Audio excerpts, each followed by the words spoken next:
the MLB and MLBPA both came out and said that they will not be discussing economics until January. Now, hearing that to me is it's pretty upsetting. It's like, are you serious right now? But Jewell and I were actually talking before we came on about some of the other topics. Like there are plenty of other things for them to talk about. And I hadn't thought about this until then. I mean, there are things like PEDs, drug testing. What are some other ones, Jewell? There's going to be like the PED policies, the drug policy, domestic violence policies. Uh-huh.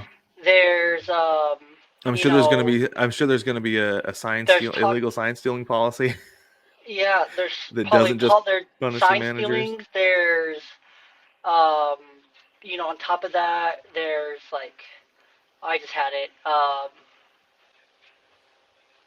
But I mean, I there's can't plenty think. there, right? So I Yeah, feel domestic like, violence.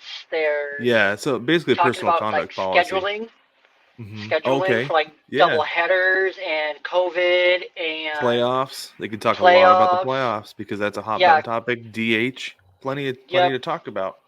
All of these are non-economic issues. Right. So there are plenty of discussions to be had before they go into anything economic in January. But my first thought was like, obviously, that I was upset about this. I was like, are they not doing anything? Because obviously the economics are the hot button topics, the big things that we've been talking about.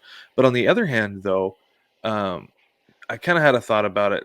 This might have been yesterday, 2 days ago, where it was like, that could be fine because the two sides could really be hammering out their proposals.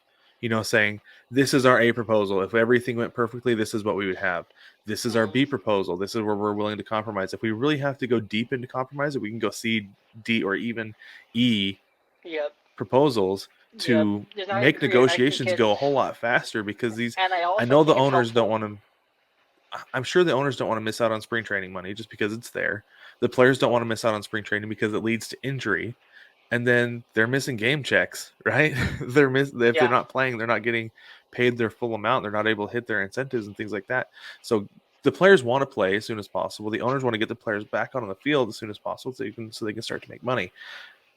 But that being yeah, said, there are plenty of other things, like we said, to hash out before they get to economics.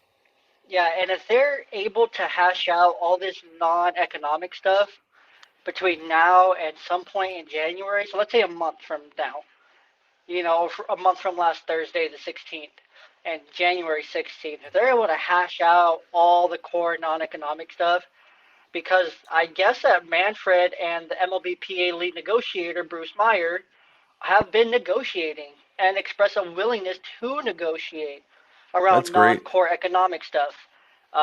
This is according to Drelich. Uh, Neither side has initiated any talks about economics, but they are talking about all these non-core economic stuff, which helps kind of see kind of what both sides are going to offer. Who's going to Hmm. be more willing at what, who's going to take more, who's going to need more. Kind of helps them figure out their negotiation strategy. So then, like you just said, they can go from A to B to C to D to E and so on because they Hmm. can know what to expect so far in these early negotiations. So I think it's a Yeah. really, really good thing to get these non-economic things done because then those things are done. They've agreed on them.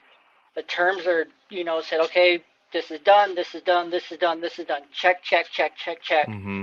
Let's save the biggest, most contentious issue for last. That way we Yeah. can give it 100% focus.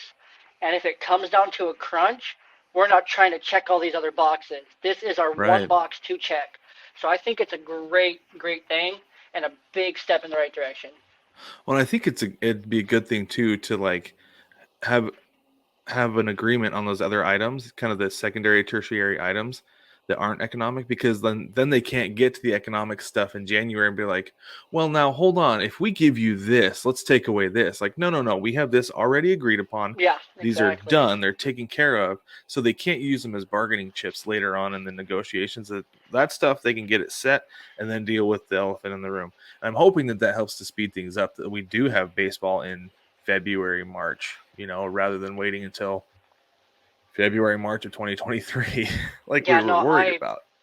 I hope so, and I think it's a good step. I think they definitely get a deal done before spring training games. It feels Um, like it now. Yeah. it feels like they have a kind of a roadmap on what they're expecting and how they're going to negotiate. You know, and they have a time frame. Like they might not have publicly announced a date. Like we're going to start talks on this date, but we know that they're going to be talking it in January, which is a month before pitchers and catchers. So it's like they have a 2 month time frame. Like they're giving non-economic a month, then they're going to give economics a month, and Hmm. then boom, right before pitchers or catchers, everyone will sign on the dotted line and be happy, and then pitchers or catchers will be at camp, and we'll all be happy fans. Exactly. And it literally takes 24 hours from the time that everything is signed for everybody to get to where they need to be.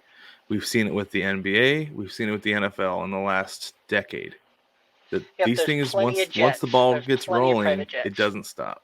Exactly. Plenty of No, PJs there's to go plenty of around. private jets, and I'm sure that they'll already have spring training facilities locked and loaded with gloves and bats and balls and equipment, and I'm pretty sure those will be loaded up come like February 1st. Like they'll be Honestly, ready. I feel like a lot of guys live near their spring training facilities anyway because they're in desirable places. Like I know that Kyle Seager, his family lives in the Phoenix area. And I think Trevor Bauer has a house around here too, where he is, he might be in LA, and then like as things start to get close, he hops on a plane and comes out to, I think he's in Pleasant Valley, and then he's like, I can get to the spring training facility tomorrow, no problem. Hop in the McLaren and I'm there.